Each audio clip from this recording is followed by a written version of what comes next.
ඔයාගේ අතේ රුපියල් ලක්ෂයක් තියෙනවා කියලා හිතන්න. ඒ සල්ලි නිකන් ගිණුක තියාගෙන ඉන්නවට වඩා ස්ථාවර තැන්පතුවක දාන එකද හොඳ? නැත්නම් භාණ්ඩාගාර විල්පතක දාන එකද හොඳ? ගොඩක් අය කියනවා භාණ්ඩාගාර විල්පත් ආරක්ෂිතයි කියලා.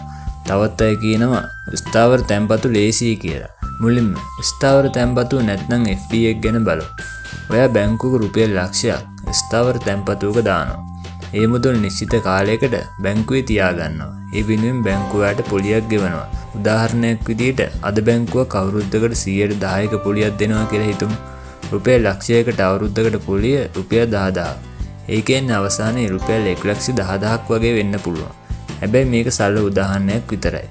ඇත්ත පොලිය අනුපාත බැංකුවෙන් බැංකුවට කාල සීමාව අනුවත් වෙනස් වෙනවා. දැන් බලමු භාණ්ඩාගාර පිළිපත් ගැන. මේවා ශ්‍රී ලංකාවේ රජය නිකුත් කරන කෙටි කාලීන ණය. සාමාන්‍යයෙන් දින 91, 182 සහ 364 කාල සීමා තියෙනවා. මේකේ විශේෂත්වය තමයි ඔයා සාමාන්‍යයෙන් බිල්පතේ මුහුණත වටිනාකමට වඩා අඩු මුදලක් ගෙවලා කල්පිරන අවස්ථාවේ සම්පූර්ණ මුහුණත වටිනාකම ලබා ගන්න. උදාහරණයක් විදිහට රුපියල් ලක්ෂයක භාණ්ඩාගාර බිල්පත ඔයාට රුපියල් 95000කට වගේ මිලදී ගන්න පුළුවන් කියලා හිතමු. ඉතින් කල්පිරන දවසේ ඔයාට රුපියල් ලක්ෂයක් ලැබෙනවා.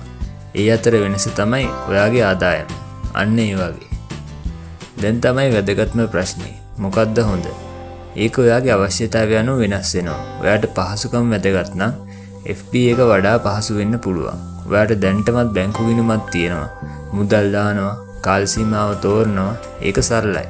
හැබැයි භාණ්ඩාගාර බිල්පතක් ගන්න නම් බැංකුවක් හෝ බලපත්‍රලාභී ආයතනයක් කරා මිලදී ගන්න පුළුවන්. ඒ නිසා ඒ ක්‍රියාවලිය ටිකක් වෙනස්. හැබැයි මෙතන ගොඩක් අය කරන වැරද්දක් තියෙනවා. කොහෙද වැඩි පොලිය තියෙන්නේ කියලා විතරක් බලන එක. ඒක ප්‍රමාණවත් නෑ. බලන්න කොච්චර කාලයකට සල්ලි අගුළු වැටෙනවද? පොලිය ගෙවන්නේ කවද්ද? කලින් මුදල් ගන්න ඕන උනොත් මොකද වෙන්නේ? ආයෝජනය කරන්න පුළුවන් අවම මුදල කීයද? ඒ වගේම අවදානම සහ ආරක්ෂාව ගැනත් බලන්න.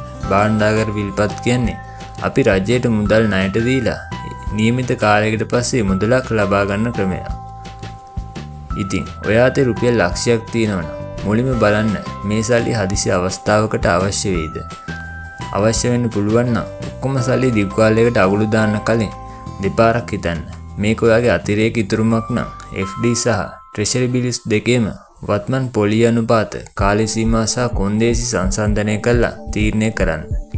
ඉතින් අපි මේ වීඩියෝවේ එක එක බැංකුවේ පොලිය අනුපාත ඒ වගේ දේවල් කතා කරන්නේ නැහැ. මොකද ඔයා මේ වීඩියෝ එක බලන දවස් වෙනකොට ඒ සියල්ලම වෙනස් වෙලා තියෙන්න පුළුවන්. ඉතින් ඒ වගේම වැඩි පොලිය තියෙන එක හොඳ මේක නෙමෙයි. ඔයාගේ අවශ්‍යතාවයට ගැලපෙන එක තමයි හොඳ මේක. ඉතින් ඔයාට රුපියල් ලක්ෂයක් තිබුණොත් FD එකට දානවද නැත්නම් Treasury bills වල දානවද? කමෙන්ට් එකේ FD හෝ Treasury bills කියලා දාන්න. personal finance, saving, investment සහ financial freedom ගැන තවත් මේ වගේ ප්‍රායෝගික වීඩියෝ සඳහා අපිව subscribe කරන්න. අපි ඊළඟ වීඩියෝ එකෙන් හමුවෙමු.